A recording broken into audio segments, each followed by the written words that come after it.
నమస్కారం. పంచభూతాల్లో ఇంకొక భూతం ఆకాశం. ఆకాశానికి అంతు పొంతు లేదు. ఆకాశంలో మన సూర్యుల వంటి సూర్యుళ్ళు బిలియన్ల కొద్ది సూర్యులు ఉన్నారు. మనకు ఒక సూర్యుడే తెలుసు. ఆ ఒక్క సూర్యుని చుట్టూ కూడా అష్టగ్రహాలు తిరుగుతున్నాయి. ఆ అష్టగ్రహాల్లో నీరున్న ఏకైక గ్రహం భూమి. ఆ భూమి మీద జలం ఉంది కాబట్టి ప్రాణులుగా సకల ప్రాణులతో పాటు మనుషులుగా మనం పుట్టాం.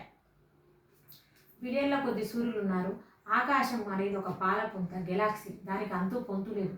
దాని గురించి ఇప్పటి వరకు శాస్త్రవేత్తలు వాళ్ళు అనేక రకాల చర్చలు చేస్తూనే ఉన్నారు. కొత్త విషయాల్ని కనిపెడుతూనే ఉన్నారు. ఆ క్రమంలో అనేక వింత వింత కిరణాలను కూడా కనిపెడుతూనే ఉన్నారు. కానీ ఇప్పటి వరకు కూడా ఆకాశం ఎంత పరిధిలో విస్తరించిందని చెప్పేవారు లేరు. అదీ కాకుండా మన పూర్వీకులు అనాగరికులైనటువంటి మానవులు వాళ్ళకి ఏ కష్టం వచ్చినా కూడా ఆకాశాన్ని పూజించే వాళ్ళట. ఆకాశం వైపు తలెత్తి.